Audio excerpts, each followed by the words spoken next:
I think you have to be a special kind of animated movie to make it number 2 on my list, right behind The Prince of Egypt. And when it comes to DreamWorks, for a very long time, I've mostly grown up with their movies more than I have with Disney. I've had a couple of Disney movies in my life. You know, The Lion King, Mulan, and stuff like that. I still have the DVDs for those. But when it comes to DreamWorks, for some odd reason, I just seem to enjoy their movies more. But in the past years or so, they've been kind of falling off in a sense where their movies don't really seem to be as good. Like, they're bumping out Boss Baby sequels left and right. You know, Trolls, not really my thing. You know, those movies in particular, I mean, you could argue, you know, those are just basically, you know, kids movies. They're not necessarily geared towards me, and I can understand that, but I was always on the argument of pump something out for everybody. That way the kids got their films and the wider audience have something that they can all enjoy at the same time. I might go and watch those films just to see how good those films are, but Boss Baby and Trolls don't necessarily seem like something I would watch.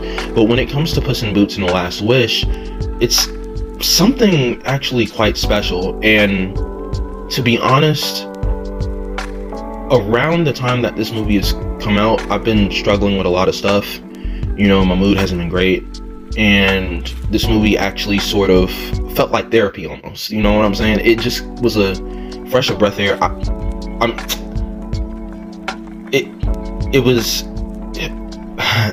It was something that just made my mood, just lightened up my mood a little bit more. I love animated movies to death. I love animation in general. It's just one of the things that I've been passionate about ever since I was a kid. I mean, of course, everybody loves animation, but if you know anything about me, you know, when I was growing up, you know, I was kind of made fun of for liking animation, even though everybody else was a fucking kid, just like me. But, you know, I was sort of made fun of for the stuff that I liked, so.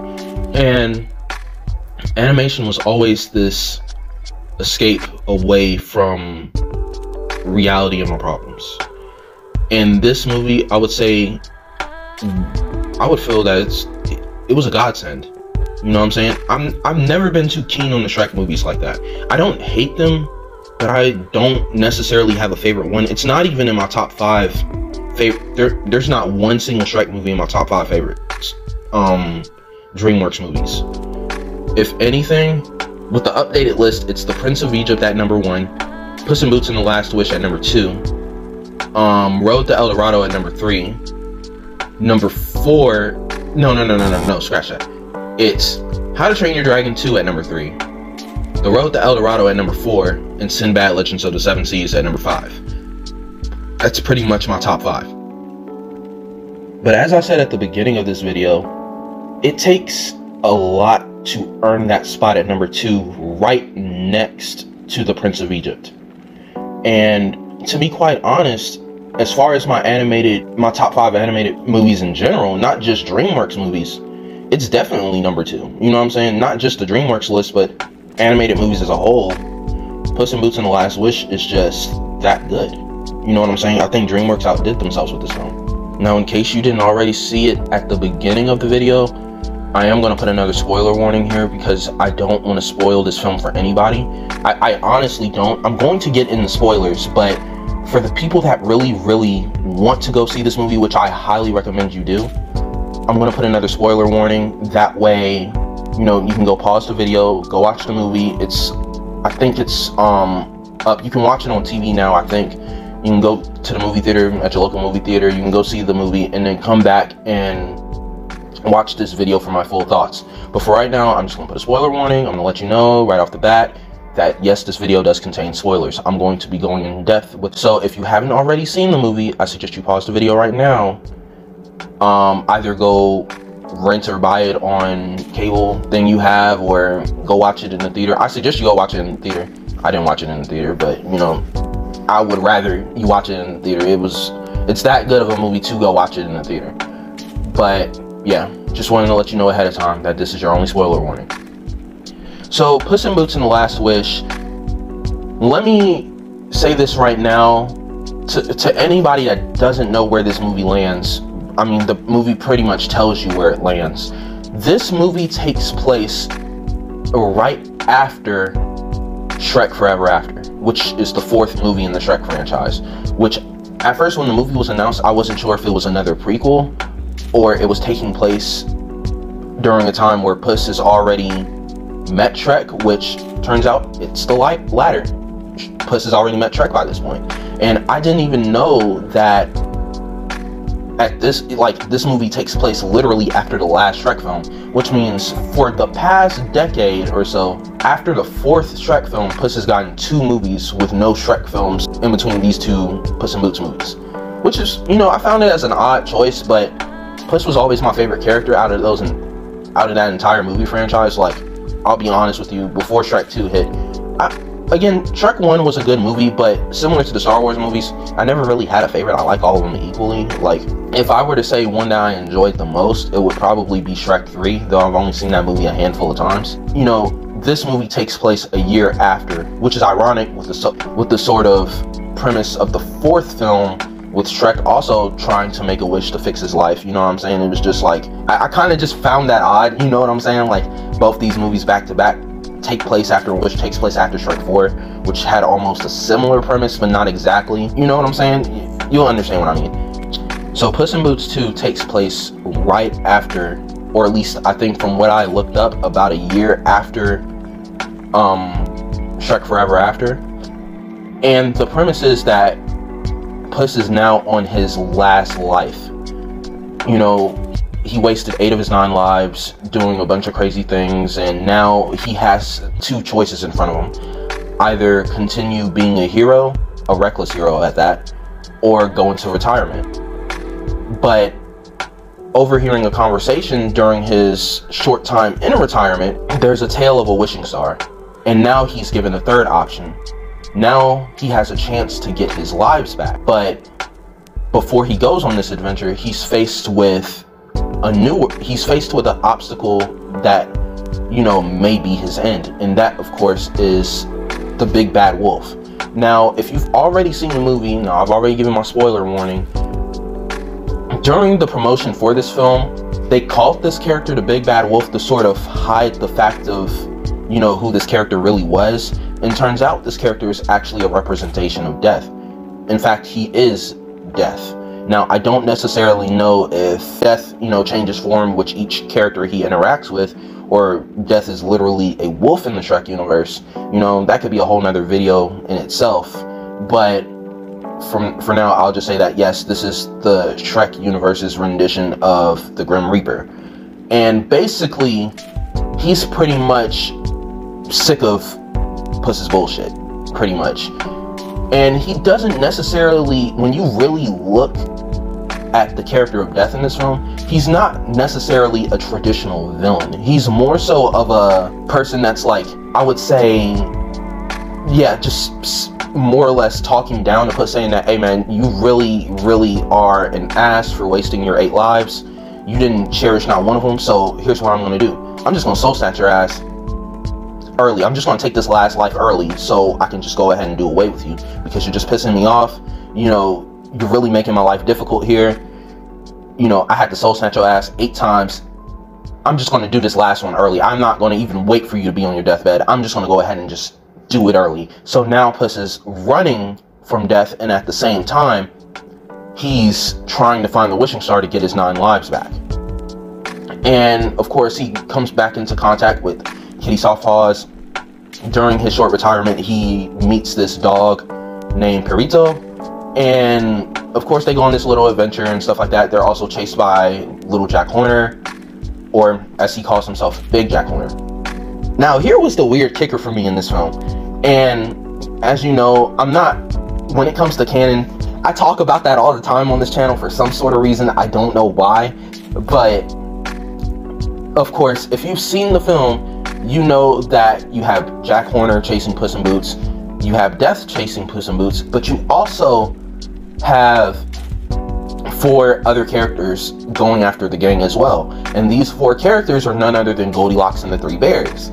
Now, knowing what happens in the first Shrek film, you know that one of them characters are not supposed to fucking be there. Can you guess which character that is? I'm gonna let y'all take a quick guess who that is. Out of 4 of those characters, do you know who's not supposed to be there? If you guess Mama Bear, you're correct. Her ass is supposed to be dead. Like, I'm not going to even lie to you, it caught me off guard that they decided to go with the 3 bears, and I'm like, didn't Mama Bear die? And now I heard from a lot of different sources that, you know, in other little Shrek spin-off films, little short films and stuff like that, Mama Bear actually appears, you know, elsewhere, so she's not necessarily, you know, a rug anymore. But like, I'm just trying to figure out, well, so was that just a fake rug then? Like, did she come back to life? The movie never bothers to answer it. And like, I understand at the end of the day, it's a film for kids, so they're not gonna expect kids to remember that little small detail of Mama Bear being gone from the film, like middle of the film, dead and turned into a rug.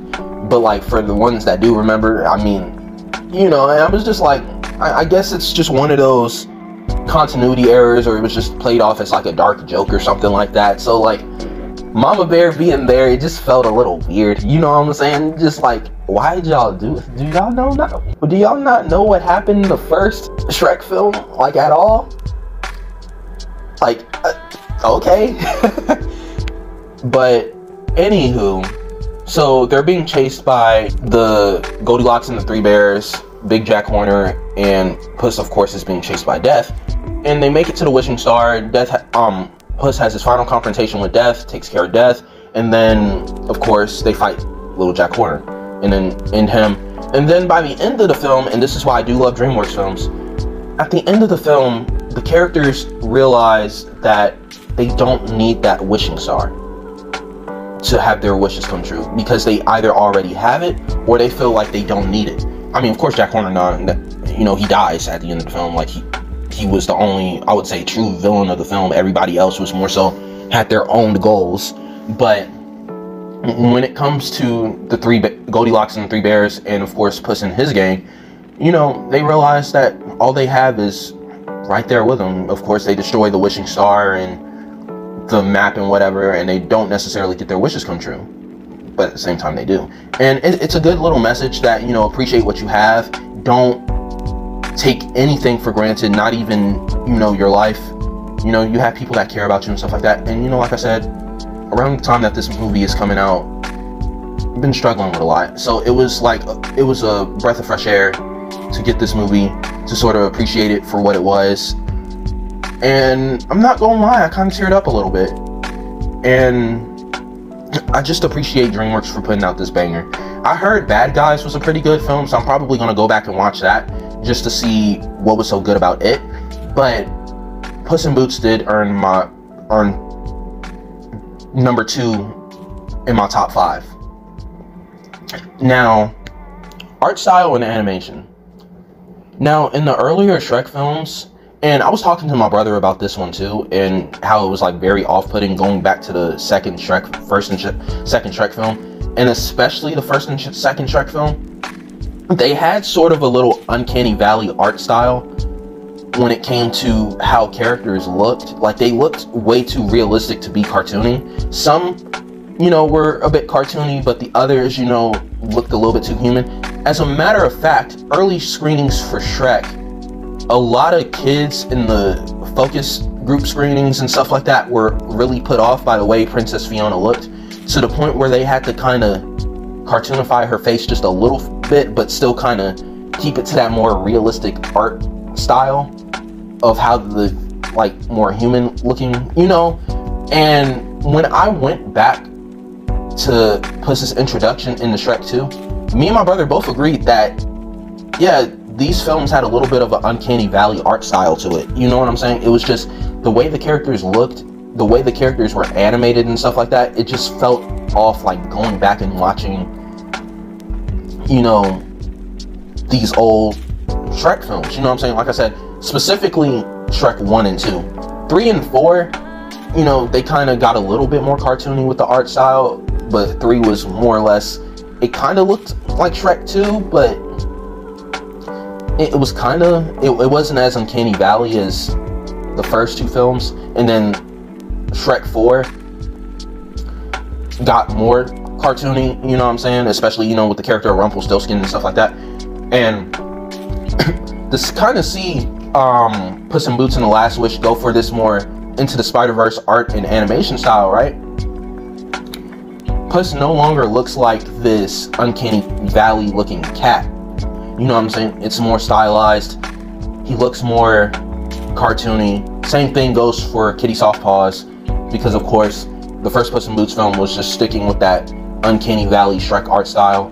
But at the same time, that movie was also got a little cartoony with its background and characters too, but still on the uncanny valley side of things. You know what I'm saying? And I'm kind of glad they're moving away from that, and especially from what I've seen from Shrek's design, updated design for Shrek 5 and other Shrek movies going forward. They're going for less uncanny valley, more on the animated side. You know what I'm saying? So it's a good improvement, I'll say, a great improvement even. And I'm just hoping in the future they don't do the whole uncanny valley thing ever again, because that Puss looked like a freaking sleep paralysis demon in the second film. Just no. No. It's one of the reasons why, again, I don't really favor the Shrek movies that much. I like them all equally, but just Puss no longer looks like none of those characters look like sleep paralysis demons anymore. And I am okay with that. You know what I'm saying? Keep up the good work, DreamWorks. You're doing amazing. When it comes to the soundtrack, it's a bit, it's like really tear-jerking, and it does fit the sort of mood of the film. Happy and upbeat, but at the same time, there's a meaningful story to be told. And I've said before, maybe not in previous videos, but I've always said that you could have a good story, but if that soundtrack don't fucking hit, you kind of got a 60 on the test, buddy. You know what I'm saying? Like, story's good, soundtrack not so much. You know what I'm saying? That's the importance of a good soundtrack. It makes the story all the more emotional and impactful. You know, some of my favorite movies, The Prince of Egypt, Man of Steel. You know, Hans Zimmer is an excellent composer. And I mean, music is just key to telling a good story. You can have a good story, but if that good track ain't in there, you kind of lost me a little bit. You know what I'm saying? I don't necessarily know who the composer is for this film. I'll probably put it up on the screen anyway while I'm talking about this, but the composer did a great job. You know, got the emotions out. I mean, you know, the feels and stuff like that. It feels good. The soundtrack is just a feel good and at the same time heartwarming soundtrack.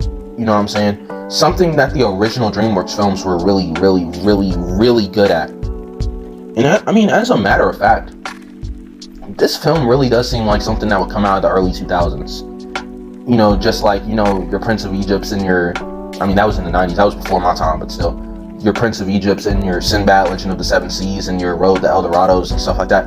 It just feels like something that would come out in the early 2000s, especially, you know, going on a huge adventure and stuff like that, good soundtrack, and it just feels so, such a feel-good movie. You know, 11 out of 10, you know what I'm saying, or a 50 out of 10. It's just that good. I love every bit of it, and I'll be honest with you, I done watched this movie about 5 to 6 times already of the making of this video, so I'm not gonna lie to you when I say, yeah, I enjoyed this film. And hopefully we get more like it in the future. So yeah, overall, I enjoyed the movie. And that's honestly going to be it for me. But before we go, let's not ignore the main moral of the film and the message that I want to leave to y'all before we get out of here. Now, I know throughout the video I've said several times that when this movie came out, I was in the middle of a sort of funk. You know what I'm saying? And this movie sort of reminded me to sort of live your life, you only have one. And the moral of the movie was just that strong and powerful. The lessons the characters had to learn, and that sort of kind of right place at the right time when it came to this movie and when it came out, because I sure as fuck really needed it.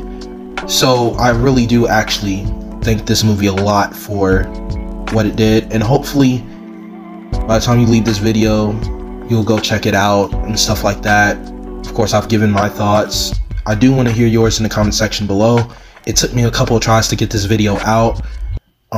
If you can't tell by my voice, I'm a little bit scratchy at the throat, so yeah. But other than that, I really do love this movie. I cherish this movie with all my heart. It's going to be up there with The Prince of Egypt. And maybe one of these days, possibly before the year is out, I may do a Prince of Egypt retrospective. I don't know. If you want it, that's fine. Just let me know. But other than that, I really do want to talk about this movie more with y'all. A lot of things I did not get to say throughout this video, but I did get out most of what I wanted to say. Amazing villain, 10 out of 10 villain. Amazing story, heartwarming. I would love to rewatch this movie several times over. I love you all. Remember that the people in your life do love you. Remember to live your life to the fullest. I love you guys. Take care. Peace.